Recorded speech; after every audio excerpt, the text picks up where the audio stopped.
Hello and good afternoon. This is Mike May. Really appreciate each of you that have joined today. Looks like we've got a good audience of people. I will give a little brief intro here. There's always a few last minute arrivals. I decided to do this because about 2 weeks ago, I did a presentation of similar content with Incentive Magazine. Got a lot of great feedback from within the industry, so I thought, hey, with that great feedback, it would make sense to share it with our clients, with our prospects, and our friends. So we appreciate those of you that have joined today. By way of introduction, I'm Mike May. I'm president of Bright Spot Incentives and Events. We're based in Dallas, Texas. We were formerly known as Spear One, and we've rebranded about 30 days ago. I'm also going to be the incoming 2018 chairman of the Incentive Research Foundation, which puts out some of the very best research on our entire industry. If you're not already following that website, I suggest you log on sometime to theirf.org, and you can subscribe to get newsletters for free. The research is published for free every month. There's a new research study that's coming out on incentive travel, motivational meetings, rewards, and recognition. So it has some of the very best content. And a lot of the content that I'm going to share today is from an ebook that I wrote called 12.5 Steps to a Perfect Incentive Program. That is on our website. I'll share a link at the end of this call where you can access it. So with that, I will jump into the presentation. On the 12.5 steps, I always start with step number one as defining the goals. I feel like that is the most important step, but yet it's the step that's probably most often skipped over and overlooked as frantic companies race to implementation. And what that often results in is the line of ready, shoot, aim. So when we strive to put down those goals, many of you are probably familiar with the acronym SMART, which stands for specific, measurable, achievable, relevant, and timely. So even the little graphic here is something that we produce that says, we want to increase sales. Is there a certain product we want to increase within the portfolio, a market, a channel segment? Is there a time frame? Is it dollars? And then as we go through each of these, I will add a tip at the bottom. And my tip on this slide would be to do 3 goals max. What that does is forces us to prioritize, and it also forces us to simplify. I think many times we see some of our clients and new prospects become too ambitious trying to achieve too many things. And while those of us internally can focus on this many goals, when we communicate with an external audience that isn't giving this as much attention as we do, narrowing down the goals really brings focus.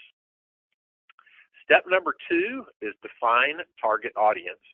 So here we think about demographics, and in the demographics category, I would include age. For example, I am 56.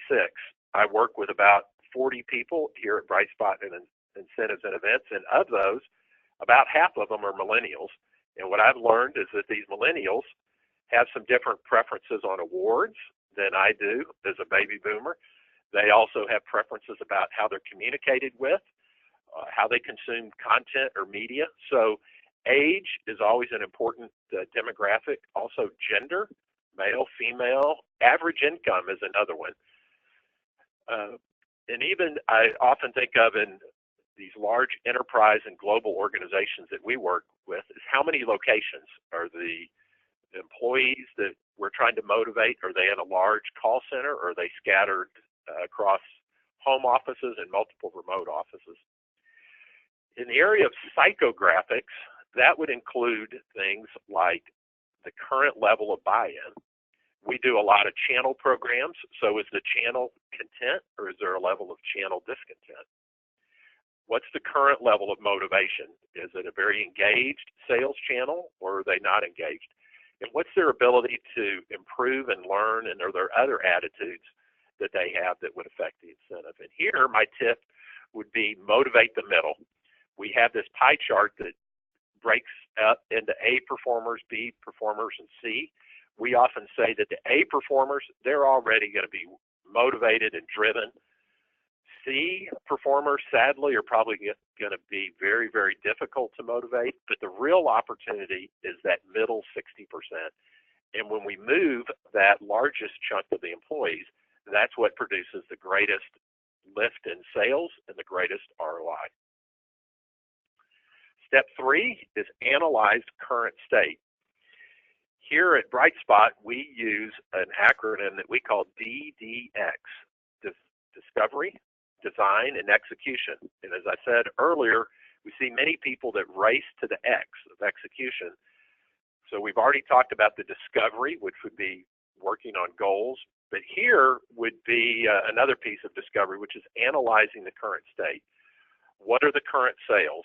What are the number of transactions? Are those transactions many or few?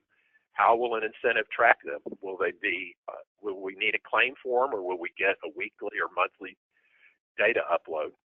What's the sales cycle? Is it a lengthy sales cycle for a high ticket product, or is it a short sales cycle? And the existing level of product knowledge. And whenever we get there, I always encourage this tip to dig deeper.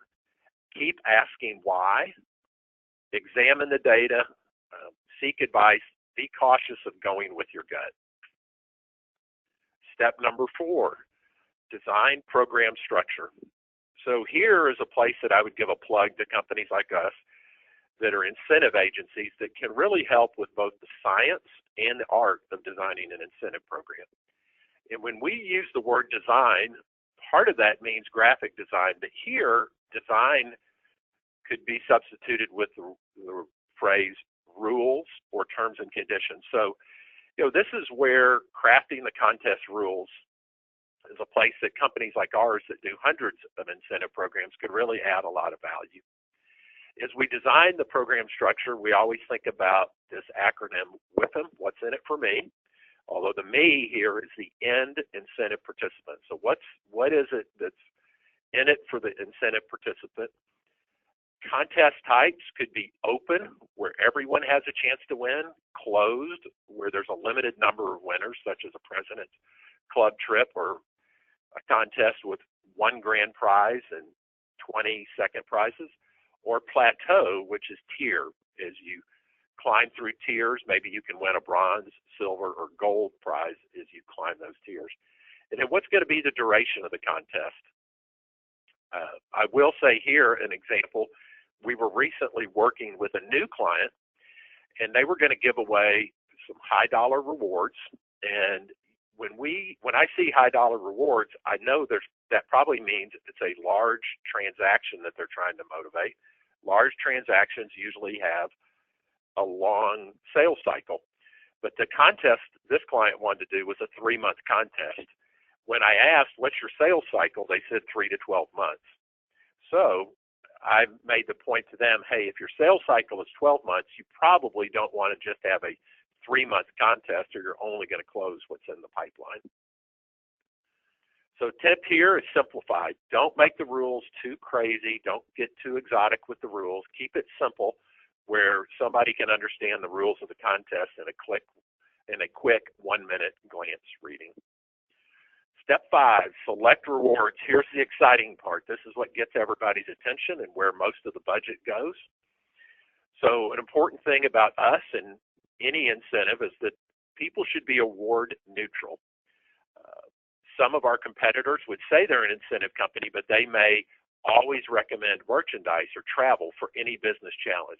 We support all of the reward options there. We use all of them, and we match the right reward to the type of contest. My tip here would be remember the audience, not your personal preference. As an example, we had a client one day who was a lady who was probably about 40 years old, upper middle class, seemed to have fairly nice shopping tastes.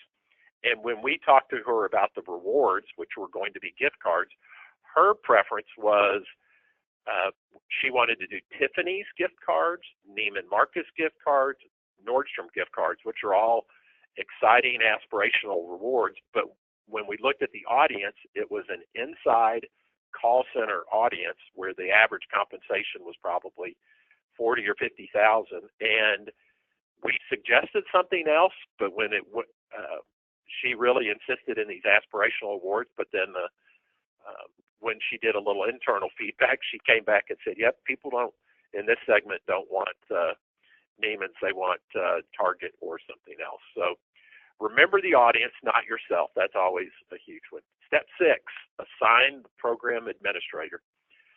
So it can be done internal. It could use an agency like BrightSpot. The advantage of somebody like us is we have the expertise and do this 100 times a year, and we would also have a dedicated focus. When it's managed internal, there's always a risk that you get pulled multiple ways. I have a little link here to talk about a fee estimator on our website. If somebody goes there and looks under incentives, there's a link called Budget Estimate, and with that link, you can use an interactive calculator to punch in different variables, and we will even give you a quick online immediate estimate of what you might expect for program administration. Step 7, add technology. So that's the back-end technology platform. We created a graphic here to talk about when an Excel spreadsheet might be good, when an incentive website would be desired. You know, if it's a smaller program, both in awards and participants, you see the numbers we laid out here, an Excel spreadsheet could work fine. Once it gets above 100 participants or above 20,000 in awards, we usually see that an incentive website coupled with a back-end database is really going to be important to track performance and keep track of everything in a disciplined fashion. We just launched an updated version of our platform that we call Ignite. We upgraded it to version 3.0. Just this week, we had a very nice article written about it in Incentive Magazine. So we're really excited about that. That has created greater flexibility for us to customize the data we're capturing, the branding. It's also mobile responsive, so it'll work on smartphones as well as websites. I think the things to consider here is making sure that when you use a platform, that you get a good user interface, good user experience, and I've seen a lot of promotions in some of the hallways of places I've walked at companies where there's clip art signs and clip art flyers that have been created in Word. But honestly, it probably doesn't create the most professional impression to the audience. And when they see a nice, well-done, attractive website, it conveys to the audience that this is an important incentive. So as you would expect, I would suggest on larger programs using a company like us that could offer you an incentive website platform. Step 8 is create the communications. Sadly, this is an area often that gets squeezed. It's a place that the budget may get compromised, or in the race to get the program launched, it's very frequently under-communicated. But if you come up with a catchy theme, we would suggest creating a campaign strategy, much as you would market a new product, that you're marketing the incentive program with a integrated communication strategy. That might include everything from a teaser announcement, a kickoff announcement, kickoff flyer, a kickoff email, maybe an internal kickoff event or webinar, postcard reminders, direct mail reminders, email reminders. If there's internal websites or channel websites where you can put up a clickable banner or button ad, if you've got a large office with a lot of employees, posters are very effective to create an ongoing billboard, and then even use promotional items as a giveaway at either the launch or the midpoint of the campaign to drive engagement. Because I didn't give you a tip on the last 2 slides, I'm going to make up for it here and give you 2 tips. So the number 1 mistake is a tiny communication budget. Make sure it's adequately funded. I'm going to show you a metric in an upcoming slide that will suggest how much should be budgeted for communications. And then don't rely on email only. Yes, email is largely free, but people get 200 emails a day. They read them with their finger on the delete key. They click like a teenager playing a video game. So don't rely on email only if you want to get your communications through. Step number 9, build the budget. Make sure it's adequately funded. Here's some industry benchmarks on what should happen on percent of pay with either long-term or short-term programs. And then I added some metrics based on gross margin or incremental gross margin. Many of the research in our industry will talk about making those a percent of sales, but I think a percent of gross margin is better because we have some clients that are software companies that have a very high gross margin percentage, but then we have others that are distribution companies that have a very low gross margin percentage. So using gross margin, I believe, is a better benchmark to start with than sales. And here's a couple of more tips on building the budget: is watch what are going to be the key budget drivers that can really blow up your budget or cause it to not progress as fast as you want. And then look for some other possibilities for fundings. Many times it's easier to go to a CFO and get funding if it's paid for out of incremental gross margin. Marketing development funds are often a great place, or contra revenue is another great source, but you may have to go ask the controller to explain the concept of contra revenue. Within Build the Budget, here's some of those benchmarks on what we would recommend on a percent. If it's a smaller program, you're probably going to be more in the 70% of the budget going to rewards, and then have some larger percentages allocated towards these other costs on the right. If it's a bigger program, those fixed costs on the right will go down as a percent as it gets more efficient. And then as a reminder, you can find the incentive budget estimate on our website. Step 10, we've got 12 total, so we're getting towards the end. Tracking achievements. Make sure you know how you're going to track the achievements. Looking at what is the data source? Is it going to come from your CRM system, HRIS system, a point of sale system, a claim form? How are you going to capture and track the data? Determine those fields or that information that you really need to capture and track to measure the contest, and then make sure it's clear how you're going to verify. And my tip here is if somebody is going to provide you a sample file, ask them to please give you a sample file just as soon as you can, because many times what we have happen is somebody says they're going to get a sample file from IT or a financial analyst, and then once we start the contest, if we haven't seen it already, we sometimes find out, oh, well, we can't get that exact file, or there's going to be a delay. And while we have just a few more minutes of slides here, I want to mention we have a chat screen, and if you want to send in any questions in the end of the presentation, I'm going to answer a few Q&A.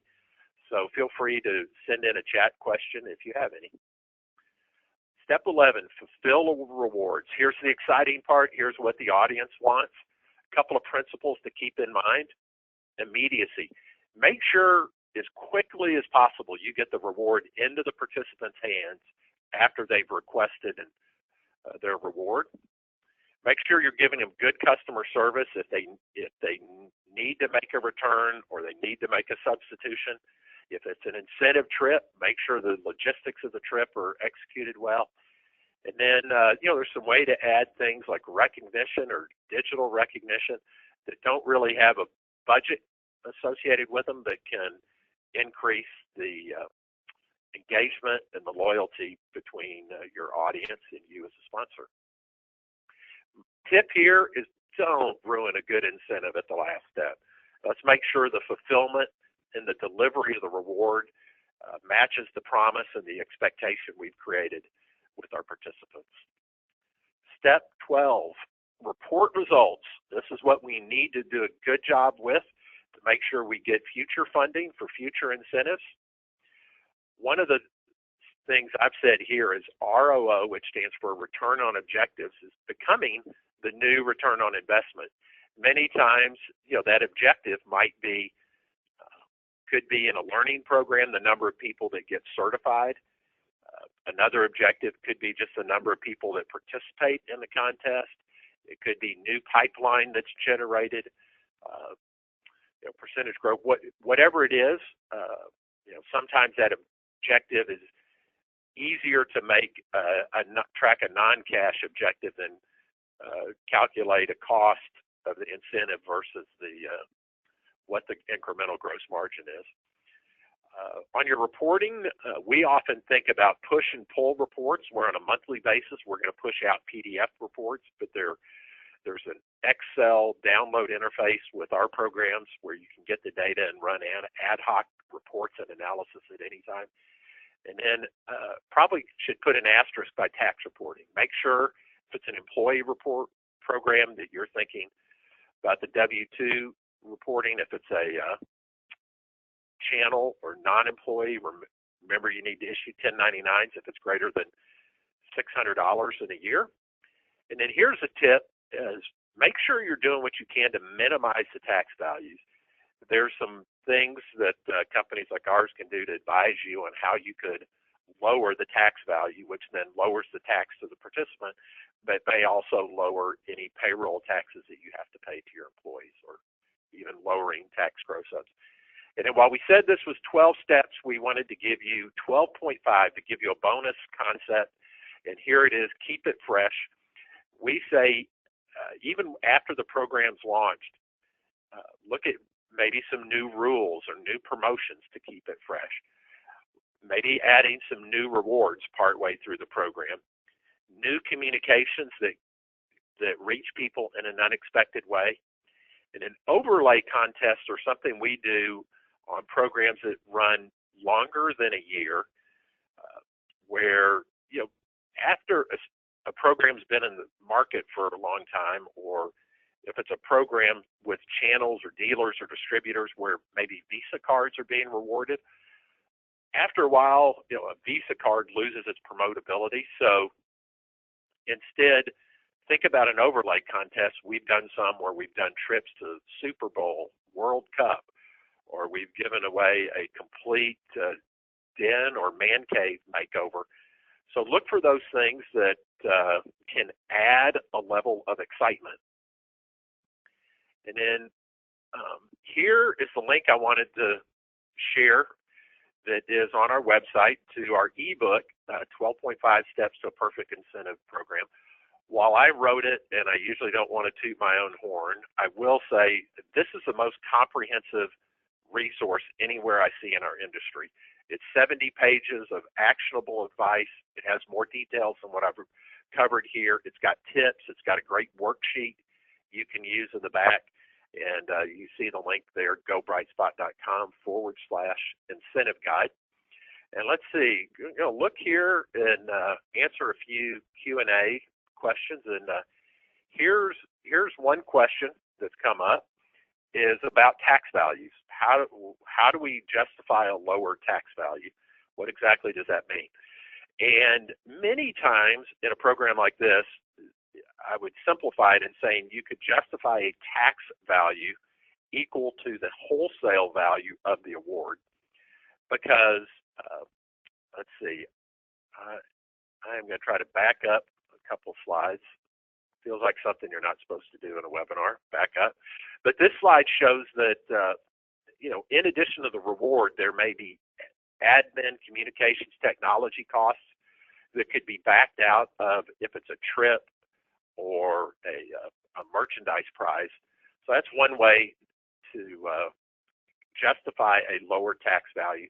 There's also another great resource on our website. I think it's called Tax Consequences of an Incentive Program, or Tax Implications of Incentive Programs. If you just go to our website and search the word tax, you will find out about those tax values. Let's see. Okay, here's another question on websites. What's a lead time on a website? And With our new platform, we're often saying that that's anywhere from 2 to 4 weeks. Now, when I say 2 weeks, our IT director, Jason Neal, cringes. But if we have all the graphics, art, the rules, we can get done in 2 weeks. Many times, what causes it to take 4 is if we have a lot of approvals on copy, a lot of back and forth edits on art, or if we have a $1 million program that has some pretty complex rules. That's something that's probably going to take a little bit longer to set up. And let's see here, any other Q&A?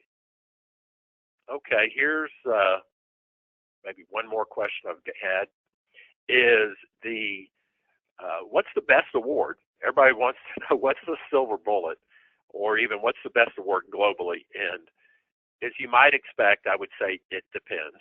There really isn't a single perfect award. Internationally, we do a lot of global programs. In many countries, merchandise is a much more popular award.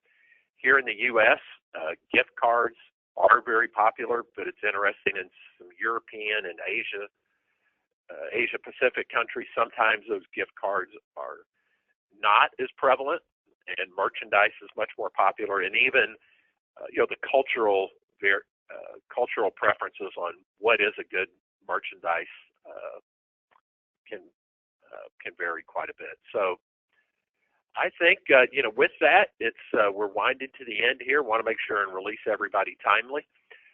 My email, if you want it, is mike.may@brightspot.email. If I can help you in any way with any questions, even if it's not sending a proposal, if it's just free advice, I am always a believer in adding value and helping people and believing that will come back as goodwill in some other area of life. So with that, I think we'll wind this webinar down to a close. We really, really appreciate your attendance. Watch for maybe another webinar in December or January, and we'd hope to meet you again soon. Have a great afternoon.